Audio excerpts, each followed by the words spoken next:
Good evening and welcome. This is the big debate. The countdown has started in earnest. I'm talking about the elections next year, presidential and local government and members of parliament. Time flies. Time really flies. Having said that, although people are looking at the alternative, there seem to be challenges in the opposition parties. The whole idea of facilitating an alliance seems to have problems. Tonight, we'll look at this and some of the challenges in PF. My guest, a senior member of PF, a lawyer, a member of parliament, and he's held high positions in PF, in government. Brian Mundubile, Honorable Brian Mundubile is my guest. Good evening and welcome. Good evening, Frank. Good evening to the viewers. I'm happy to be back. Thank you very much. Before we look at the pertinent issues, let's talk about two issues and get them off the table. I'm talking about Bill 7. There must be something behind Bill 7. One thought it was, killed, but maybe it was just in intensive care. They want it back. I'm talking about UPND. The Constitution, 4 years down the line, which should have been a priority of any government, is being brought back for consideration a couple of months before the elections. And a committee has been put together to look at this. Your thoughts on that? Thank you. Thank you very much, Frank. When you look at Bill 7 and the process leading up to Constitutional Amendment Bill number 7, you can't look at it without reference to the failed Bill 10. Mm-hmm. Yeah, so when you look back and you look at the process that Constitutional Amendment Bill number 10 went through, mm-hmm. there's one thing that all the stakeholders agree to. They agree to the fact that Constitutional Amendment Bill number 10 was processed through what you may call immutable principles mm-hmm. of constitutional making. And these principles will talk about transparency, mm-hmm. they'll talk about accountability, they'll talk about dialogue, and most importantly, mm-hmm. public participation. Mm-hmm. It had gone through the mill, it went through all those processes. Mm-hmm. Among the stakeholders that objected to that particular process was the UPND as the main opposition party then. Their argument at the time was that yes, there's been consultation, but there wasn't sufficient. Mm-hmm. The consultation was not sufficient mm-hmm. in their view. But you remember, Ambassador Frank, that that process, as a matter of fact, was spearheaded by civil society. Mm-hmm. Government were not the main drivers of that particular process. It was mainly driven by civil society. Mm-hmm. You also remember that in keeping with the principles of transparency, that bill was actually crafted by the Zambian people mm-hmm. at the National Dialogue Forum. Yeah. You also remember that the National Dialogue Forum was governed by an Act of Parliament. In short, the roadmap to Bill 10 was actually legislated mm-hmm. because this is among the principles of constitution making. So fast forward, you look at Bill 7, there's been no transparency whatsoever. There's been no accountability whatsoever. there's been no time frames, there's been no legal framework, there's just been no roadmap. Yeah. And yet, the UPND argued so strongly against a process that was actually more transparent, more accountable, a process that was governed by law. Yeah, so we have very serious concerns as members of parliament with the manner in which the Constitutional Amendment Bill number 7 has been handled. And most importantly, there is a court judgment, Right. which ruled that the process leading up to Bill 7 was actually unconstitutional. And the court guided what needed to be done. Today, a committee has been appointed. We wonder what that committee is supposed to be doing. Because the first step should have been to withdraw Constitutional Amendment Bill Yeah. from Parliament as guided by the courts.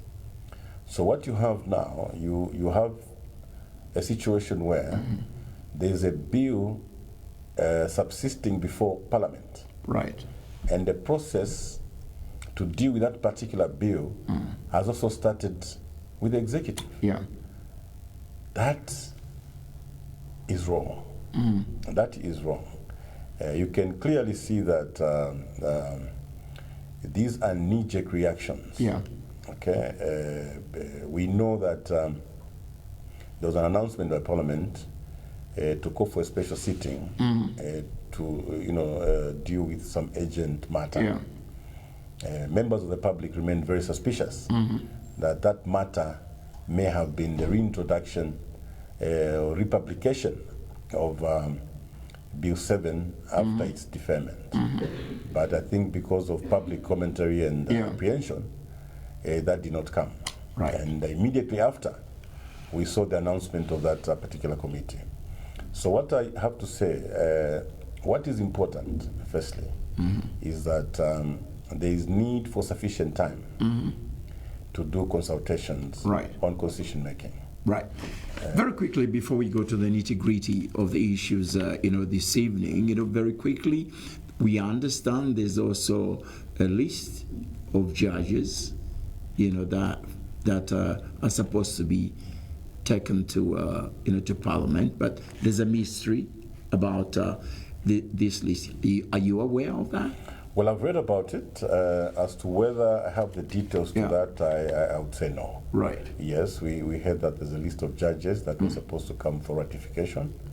I'm aware that some interviews have been conducted in the recent past. Yeah. And of course, people have raised questions as to how these particular appointments have been made.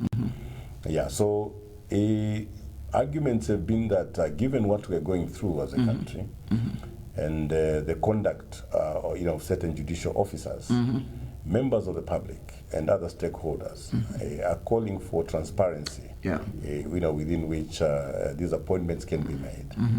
People are arguing that to rise to a position of a judge, people must earn it.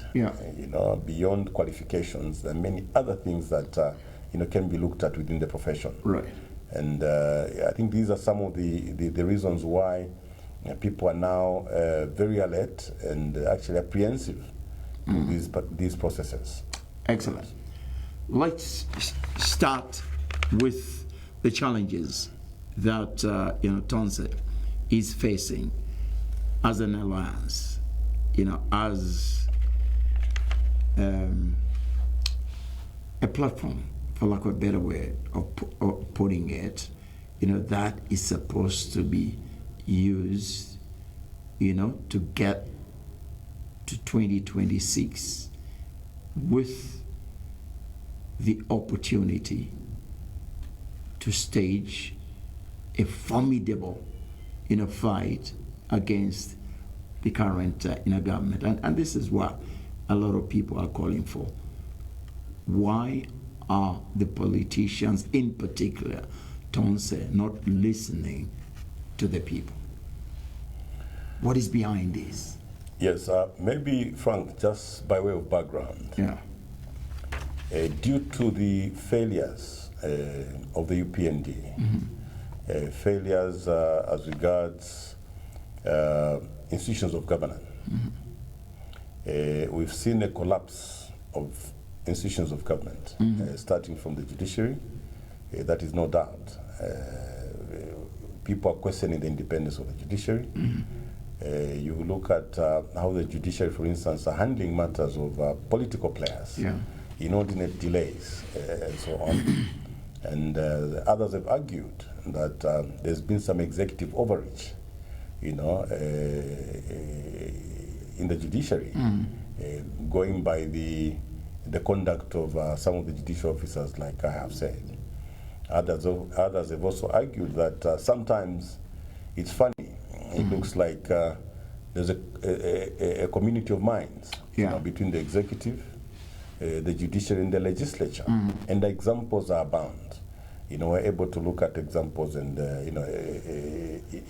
even an ordinary person on the street is able to see this. The collapse of our democratic space, the collapse of our democracy. We've seen the conduct of, for instance, the Electoral Commission of Zambia, and now elections have been conducted since the UPND took over power. Examples could be elections in Kabushi and Kwacha, and how our two members lost their seats. ECZ ignoring court orders, as it were. So Zambians rose, and they realized that the times had changed, and these changing times needed drastic measures to be able to correct the ills and put the country back on its rail. President Edgar Chagwa Lungu, on 28th of October 2023, announced his comeback to politics. He made a pledge that going by the way things are happening in Zambia, he came back to try and rally opposition political parties to come together, because now it was urgent to remove the UPND from power, so that we don't allow the country to go to waste. So his call on opposition political parties culminated in the formation of alliances. It started with UKA. There were a few challenges there, and Tonse was formed. The idea was that a majority of the opposition political parties should rally behind the unified candidate, so that they increase the chances of removing the UPND from power. And I think that the late president made great strides in that direction, and things began to move. Unfortunately, on the 5th of June 2025, President Edgar Chagwa Lungu answered the Lord's call. So fast forward, like in any other organization, there's been a few disagreements and a few disputes here and there. I think the only difference is that the differences in Tonse have been aired to the outside. Right. They've been more in the media. It doesn't make Tonse different from other organizations. Like I said, I think other organizations have handled their differences better, because they've confined them to their conference rooms and the boardrooms. So the recent confusion, which has been very topical and discussed on various platforms, arose from a meeting that was called by Tonse Alliance members. Others argued that the members that called for that meeting had no power to do so. Right. And of course, a number of people, including myself, were caught up in that. Right. Now, I believe that disputes and differences should be resolved in meetings.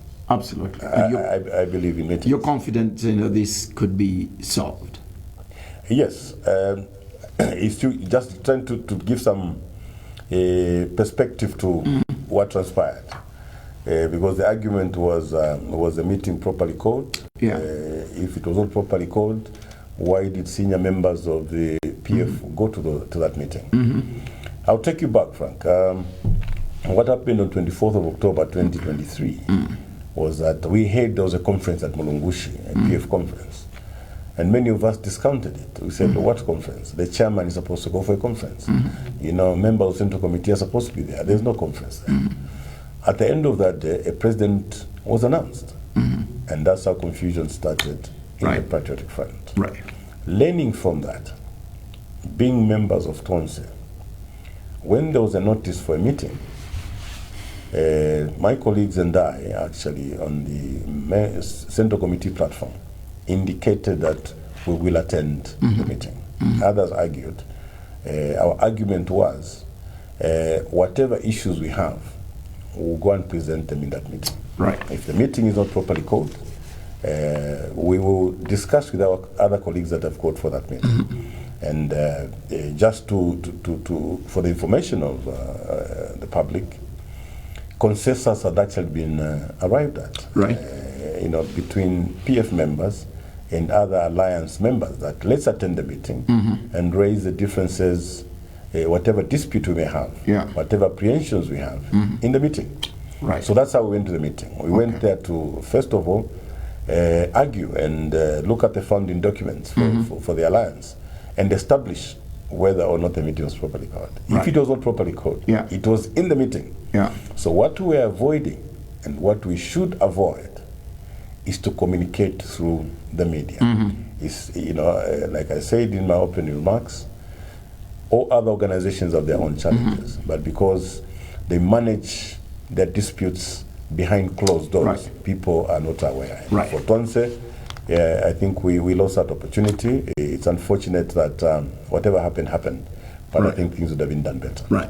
For the alliance, you know, to work successfully, you as PF, you have to ensure that your house is in order.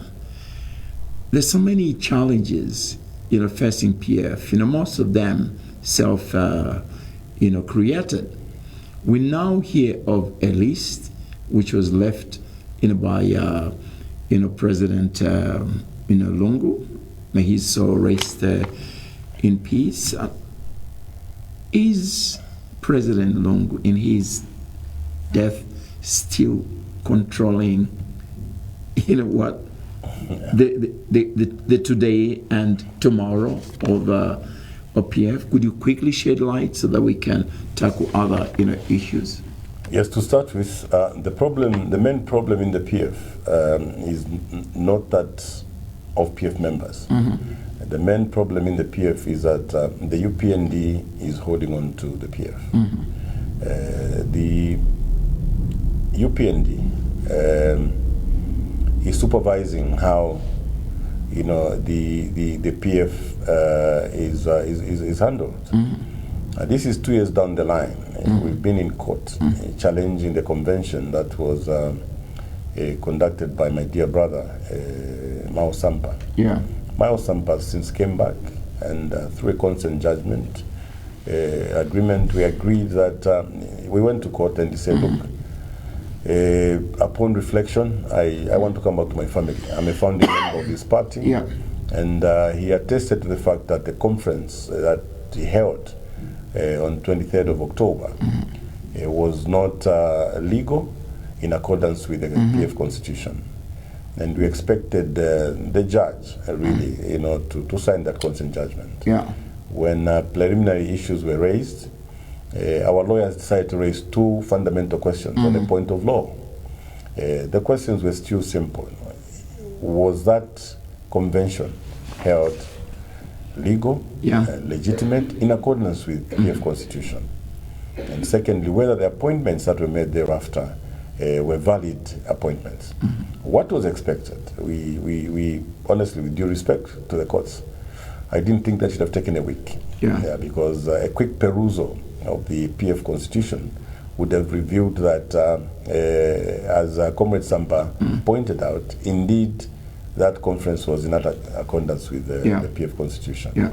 But the matters are dragging on, and this is because the UPND would not want PF to function smoothly. You know, being the main opposition, being the largest political party, not opposition. PF is the largest political party in Zambia, and the UPND is aware of that.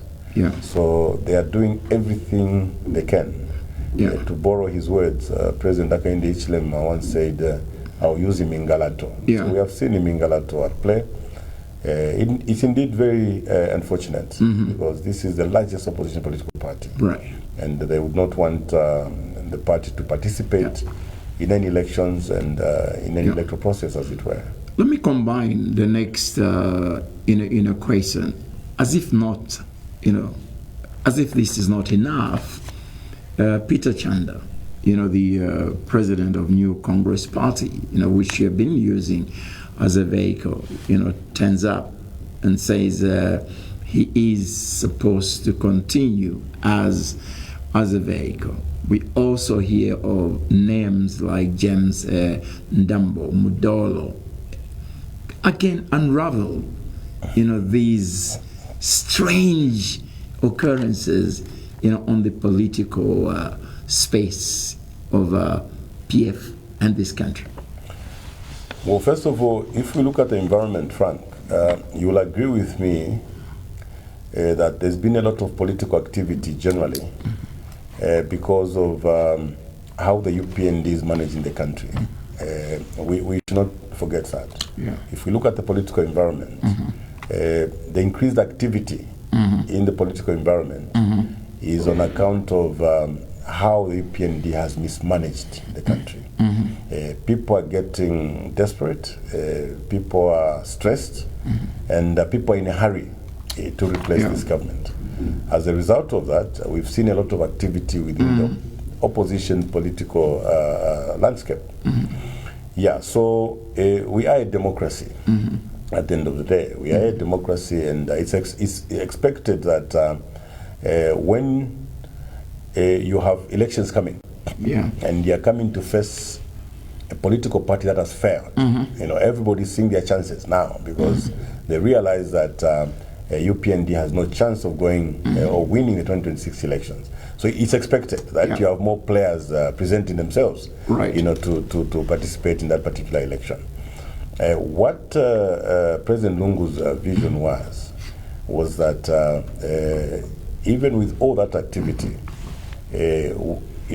opposition political parties could unite behind one candidate and not divide the votes. Because really, we are living in very difficult times that we have just to use one single chance to remove the UPND. There's nothing wrong, with people having ambitions and coming up to present themselves for presidency. But what is important, our core is that can we agree on the basic principles? Can we agree on some fundamental rules upon which one, maximum 2, 3 other opposition political parties end up at the polls? That way, the chances of consolidating the votes are higher. Okay. Yeah, so there's I don't have a problem. I don't have a problem with people coming up. Right. But we must also come to the table. Okay. Say, can we craft for ourselves rules that will lead us to reducing the number of participants in the final election? Right. Again, let me combine, I think more or less 3 questions, because of time. There are obvious advantages to the alliance, but there are certain parties, as small as they are, they could add value. Okay, and some of these small parties we've participated in by-elections and have performed dismally. Okay, but they don't want to be part of the alliance. Are they in it genuinely, knowing that they stand no chance on their own? Is it because the financial gains which are in there? Because we understand, for reasons unknown to us, to the country, they're being funded, by foreigners. And let me flip again that question again. We also understand some individuals in your party are being funded for reasons unknown, perhaps to cause confusion And further to that, senior members like you have been reported that there is concern about these developments. Again, could you unravel this? Yes, there's been a lot of talk regarding people coming into this for financial gain, for selfish reasons, as it were.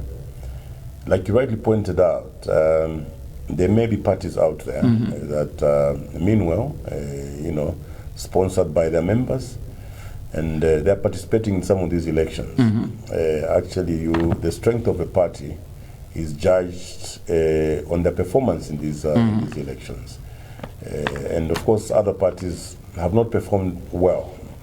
Ordinarily, one would expect that they would be the first ones to entertain the idea of alliances. However, that has not been the case. There are different reasons why others would want to still remain remain outside these alliances. Others would argue maybe they've got a 10-year project. They would want to grow their parties slowly. They may not want to be overshadowed by other alliance partners, as it were. It could also be true that due to the financial gain that they derive from running these parties themselves, it becomes unattractive for them to be subsumed in these alliances. But what is important today, if you hear the voice of the Zambian people, is that the Zambian people are saying, can you drop your ego? Can you drop your selfish interests? Can you, for once, suspend the financial benefit that you're getting from it and work for the Zambian people? The Zambian people are looking for liberation. They're actually calling it the second independence. So the call is on us, the politicians, to respond and answer to the Zambian people who are saying, this time around, could you please just look at the suffering of the Zambian people? It remains my call, to my colleagues and in politics that yes, times are hard, but can we resist the temptation, of deriving personal benefit at the expense of suffering mothers in the compounds, suffering kids, street kids, old people who are unable to make ends meet. I also want to call upon the people in the opposition. I'll say this without any apology. When I was government chief whip, I tried to win some members of the UPND over, to try and see how they can help us with the voting, maybe on the constitution. I was doing these negotiations. I must admit that my colleagues from the UPND remained very firm. It's something that I learned from them. That I have to admit. Excellent. Today, we may have political leaders that are easily compromised. You hear stories of, oh no, they went to community house, or no, they met or they want to meet the president, or they want to get a favor. When you're in opposition, you've got to accept that you are in opposition to offer checks and balances, to be able to have a check on the executive. Now, if you begin to compromise because maybe your personal business is affected, and you want to go and negotiate a deal, with, then it becomes difficult for you to provide the checks and balances. So today's opposition should remain very strong. Absolutely. They must understand that UPND made it into government because, to a large extent, I must admit, I was the government chief whip, I was leader of parliament. The members remained very, very committed at that. So I would like to encourage our members in Tonse and many other opposition political parties, resist the temptation. Times are hard. Yes, businesses have collapsed. People have lost business, have lost everything. But as a leader, when you choose to be a leader, it's a sacrifice. You lose so much. We should not hear that you're crawling in the evening, to a community house, or you are beginning to entice and negotiate with our friends who are in government today. And Because tomorrow, what will happen? You know, they are no longer in government. You'd have betrayed your own conscience, first of all. Right. And then you'd have betrayed and weakened, you know, your friends who are in opposition, who have remained strong, who have said, look, let's go through this very difficult time and rescue the country for the sake of the Zambian people. Let me take advantage, of this and ask you about Mundubile and James, and Dambo. I know every political party needs numbers, strong, characters, but the two names, if it's true, they're outside, the country. Can't they just come if they're keen, to assist, PF and just come as members or genuine, financiers? Why are you again allowing this confusion? Could you again perhaps allay, the fears? I know James and Dambo has, disassociated himself, from all these, statements. What is the status of, say, Mundubile, and who is he? Well, first of all, Frank, I must state here that I know about Mr. Ndambo. I do not know him personally. I've never met him before. Yeah. I know about Mundubile. I don't know him personally. I've never met him before. Yeah. And like you rightly pointed out, Mr. Ndambo has come out very clearly and made his position clear. However, on Mundubile, there is been a lot of talk. Yeah. Him sponsoring some of members from the opposition. His intentions are unclear. Yeah. Clearly, his intentions are unclear. Yeah. Yes, political parties do have supporters who support them financially and otherwise, and many a time they do so quietly. Whether it's a UPND, we know that before the 2021 elections, we saw new vehicles, Mahindras, Hiluxes. They were sponsored somewhere in the background, and so on. So if there are people that feel they could help the party, that must be done properly. And properly in that is disclosed to the leaders of the party, not one leader sneaking in and coming out. It must be done through Central Committee, through senior members of the party. And whatever support that they're able to offer should be disclosed to other members of the party to remove suspicion. Yeah, but I think the manner that this Mundubile story has been coming out it does not point to a genuine process, really.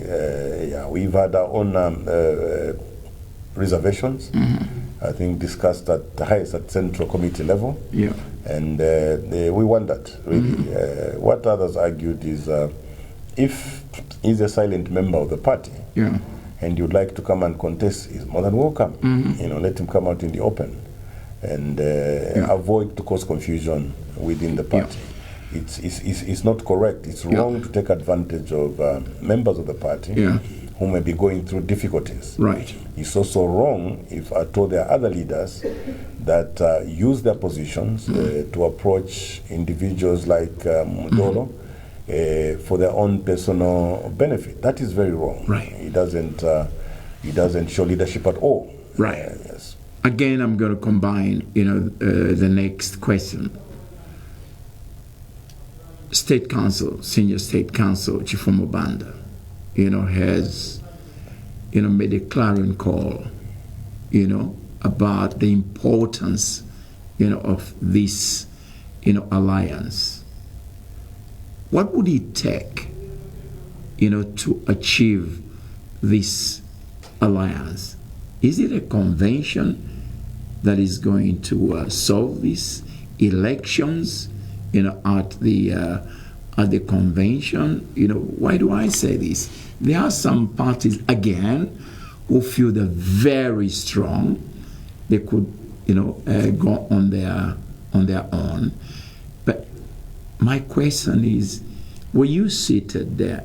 What is one thing that will ensure the emergence of a strong, alliance where even those who perceive to be strong presidential, candidates, don't win, but the alliance, still emerges stronger.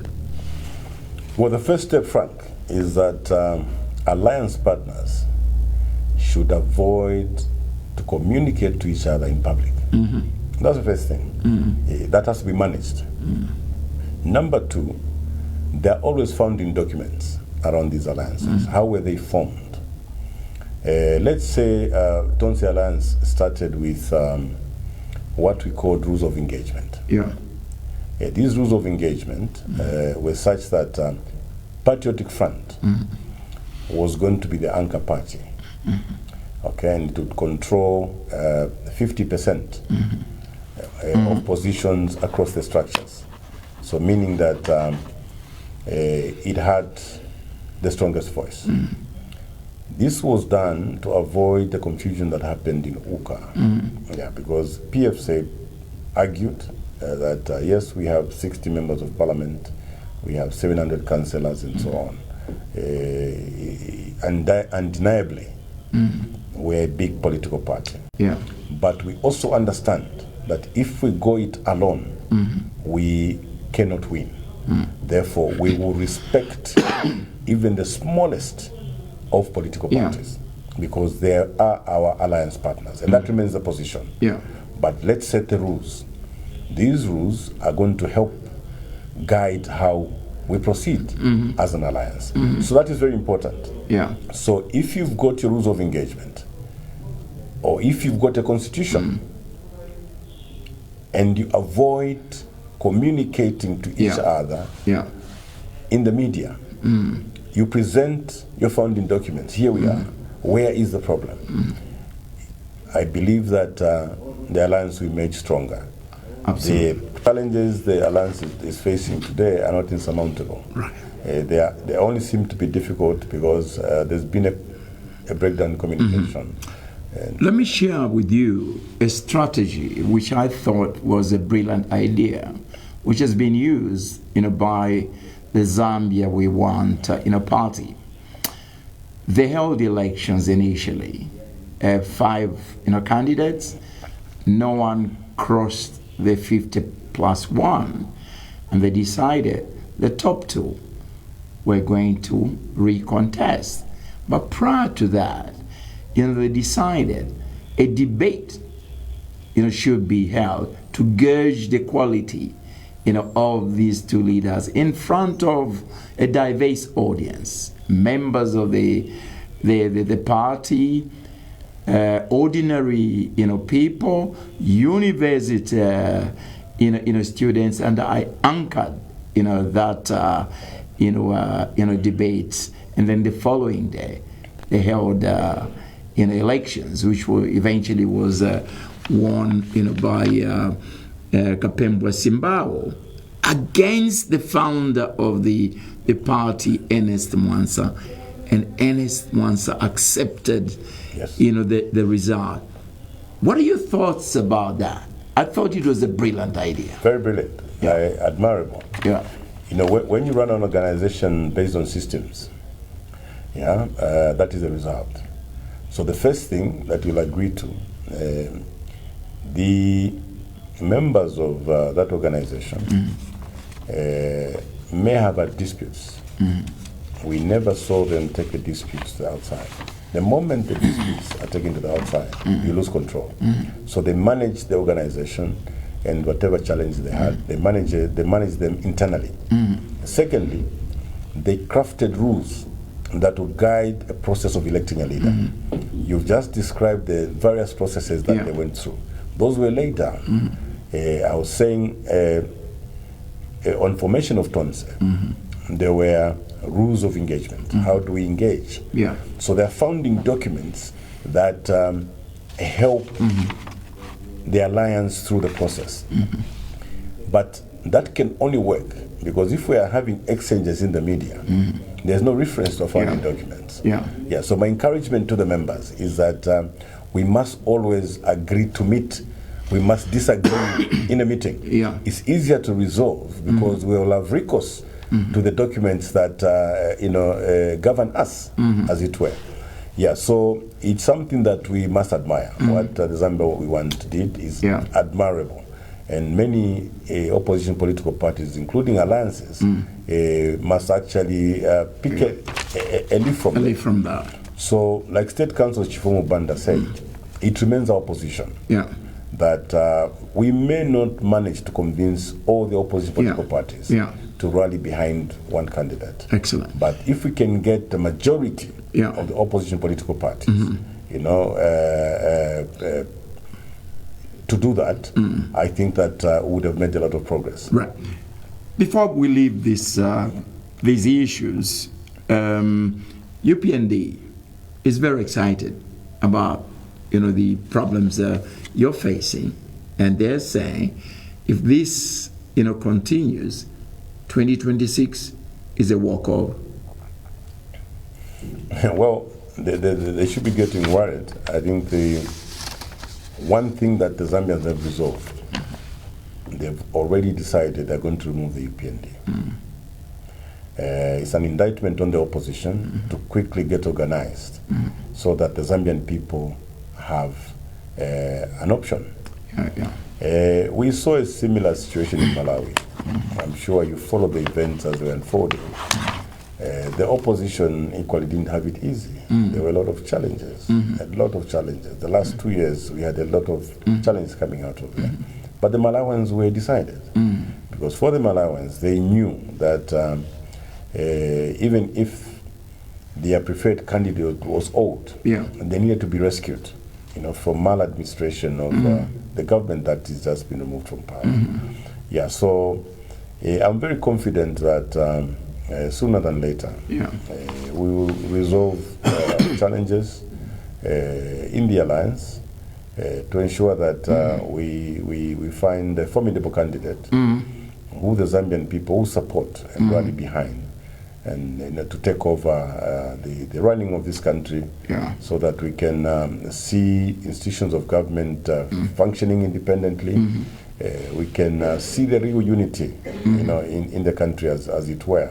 Zambians are looking forward to a Zambia where they can speak freely. They can call into a TV program like this one without hiding their identity, without calling themselves AI. That's where we are today. They are looking forward to a country which will not run a two-tier legal system, where certain offenses only apply to certain people and not others, as it were. They look forward to a Zambia, where the courts are going to be truly independent. And, their independence they should not only be independent, but be seen to be independent. So I think this is what the Zambians are really looking forward to. We have very, very unfortunate incidences in the country today. You know that my big brother, Chimba Kambui, he is serving a prison sentence.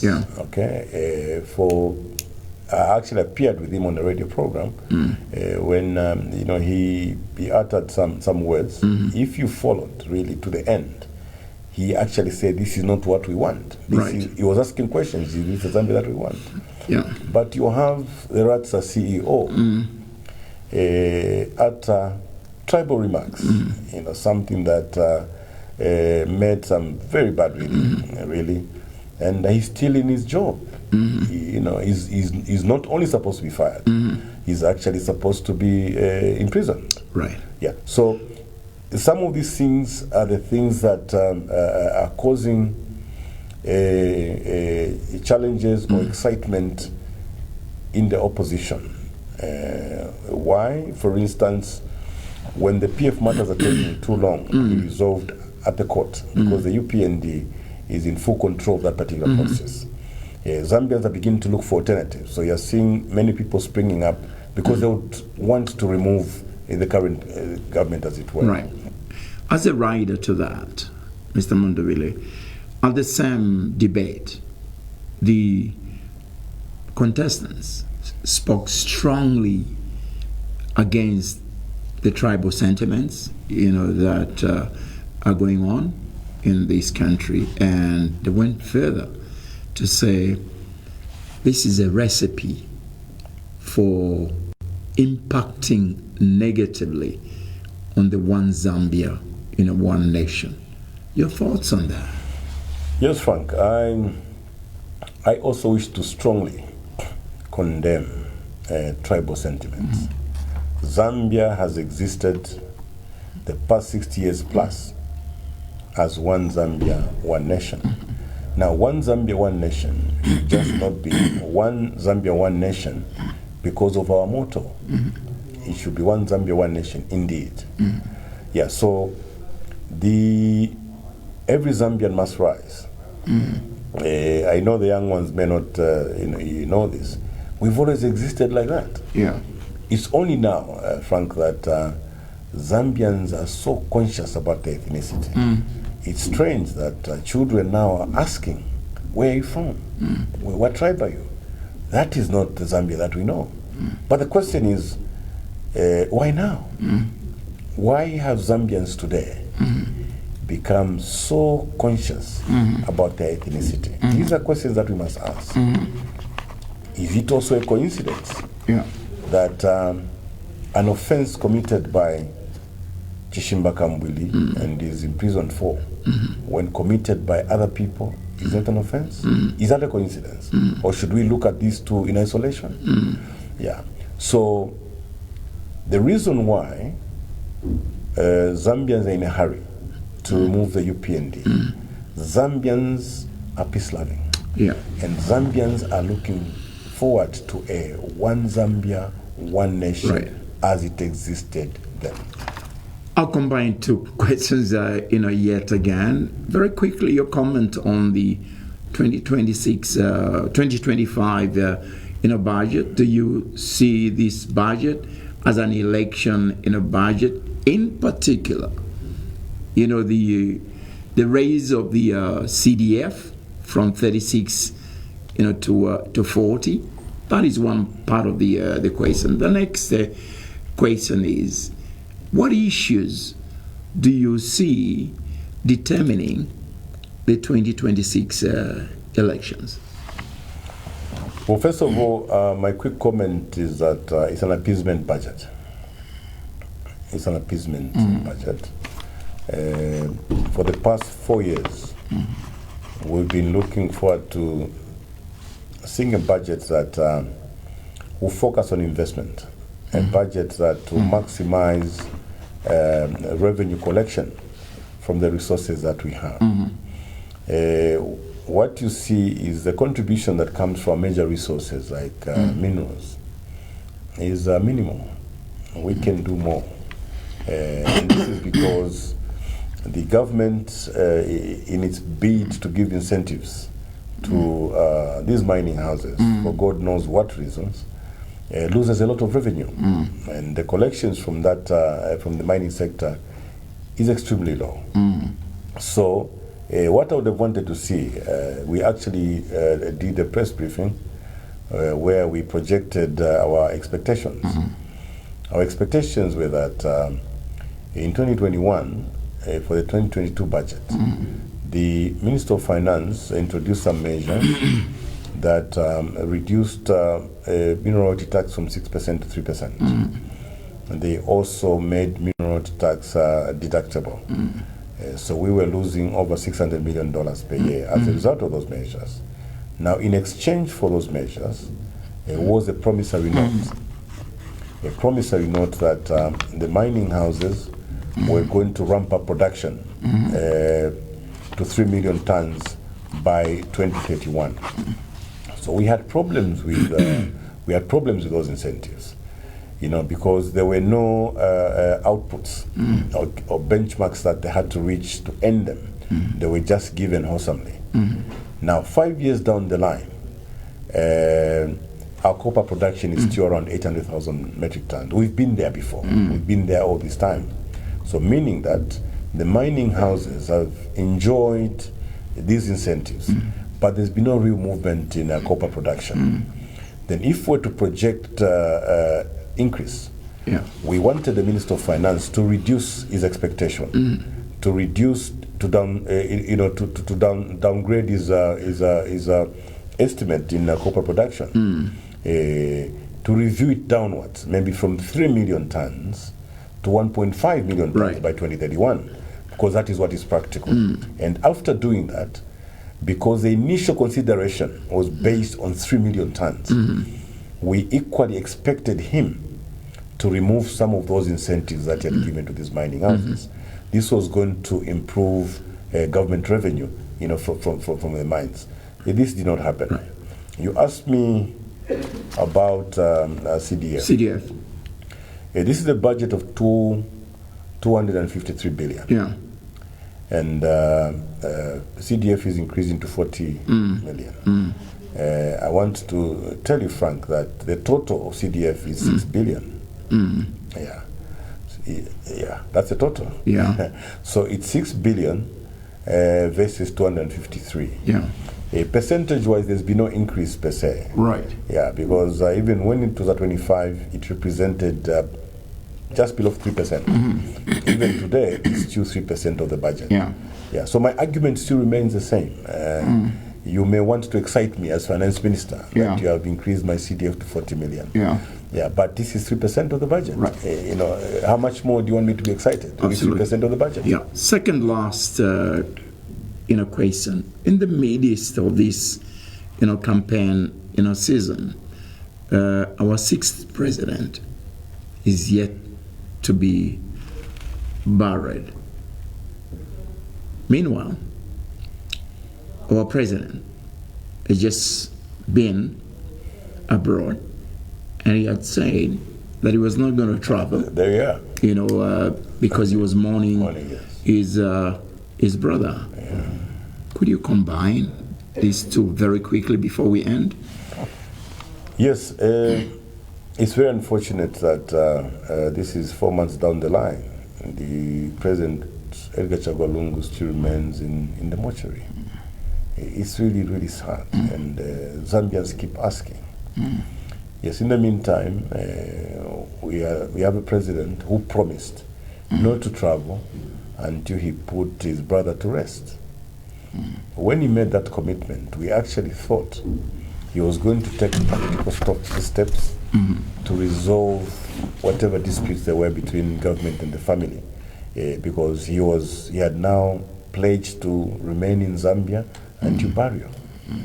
But we have seen that he is now traveling, meaning that the issue of his late brother is no longer his priority. It's something that he can just ignore, like he has done. I wish to make a call to President Hakainde Hichilema. He must understand that President Lungu was not just the president of this country. He was also a father. He was also an uncle. He was a brother. And above all, he was somebody's husband. How are they feeling? Yeah. Sometimes it's important, to place oneself in another's position. If it were me, would I want to be treated like that? Yeah. How would my family be surviving with me in the mortuary for 4 months? Yeah, this is a matter that I think has been grossly mishandled.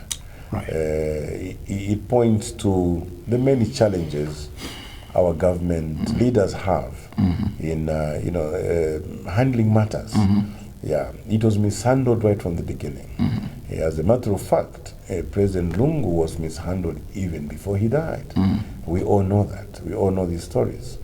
Yeah, so we thought that in death, this government would have handled matters better. Right. Unfortunately not. Yeah. My final, question: are you one of those vying for the presidency, one of those who could rescue this country and take it to another level?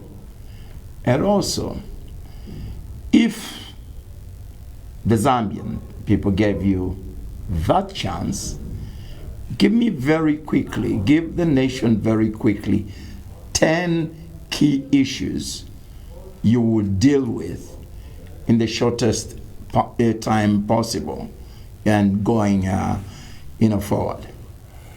Yes, firstly, Frank, I wish to confirm that I'm one of those who have come forward, to present themselves for presidency in their respective political parties and alliances for the 2026 elections. If the Zambian people gave me a chance, firstly, Frank, what is very, very important for any leader, in my case, I love Zambia, and I love Zambians. Yeah.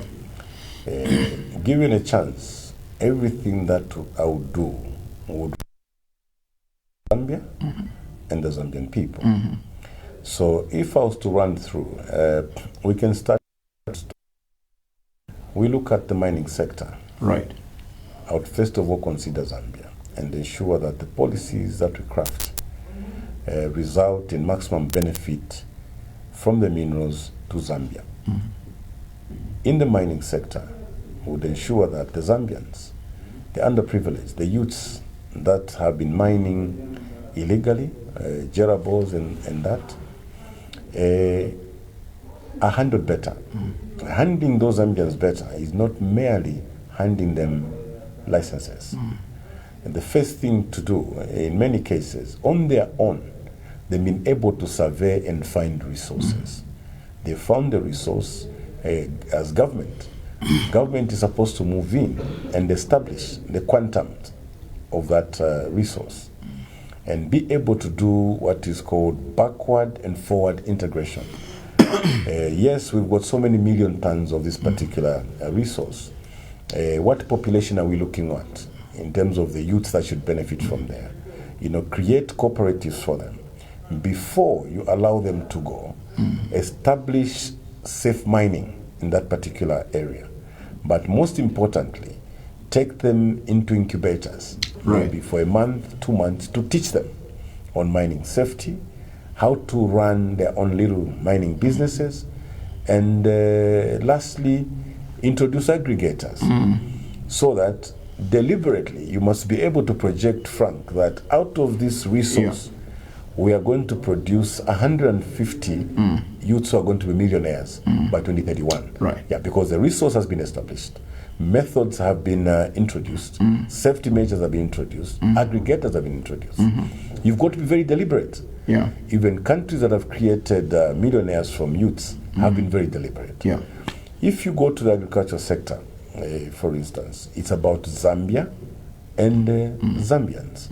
You look at the many suffering Zambians, for instance. You look at the policies today. What are the challenges? The challenges are that we are using a method of one size fits all. Okay, if you critically interrogate the agriculture sector, you find that regions have got comparative advantages. There are regions, for instance, that have longer rainy seasons, that receive more rain than others, that where you can grow certain crops cheaply. You have agriculture zones. You must critically interrogate these to be able to increase productivity in the agriculture sector. And that is a sector that employs the highest number of people. It means the poorest of the poor. You can wind up? Yes. Yes, of course, the list goes on. Yeah. The judiciary? Yes. Very importantly, we must look at how judges are appointed. Not everyone can be a judge just because they qualify. First of all, we know I belong to that profession. Yeah. We know each other and so on. Yeah, it takes a lot, because there must be a lot of confidence that is given to the public, when one is appointed as a judge. Right. So it means that even as a professional, the way one conducts themselves, the way they lead their lives, and the way they do things could begin to add to the advantage of ascending to the office of a judicial officer. Yeah. Yeah, so there has to be a very transparent process through which these appointments are made. Right. And most importantly, also, Article 259 is very instructive. Article 259 is very instructive on how appointments should be made, taking into account regional diversity, gender, among others. I would actually think of a government coming up with maybe a commission. If you like, you can call it a Constitution Implementation Commission. Right. What has been a challenge, Frank, many a time has not been the Constitution itself. It has been the implementation of the Constitution. Right. If you talk about employment in the civil service today, there's been a number of complaints, and people have given examples. So if you had a commission that was looking at how the Constitution provisions are being implemented, they would pick out Article 259, for instance, and interrogate whether the appointments to civil service are in line with Article 259, and so on. So there are many things that can be done better. Right. We know of countries, Frank, where judges appear before a panel, broadcast live, and being interviewed.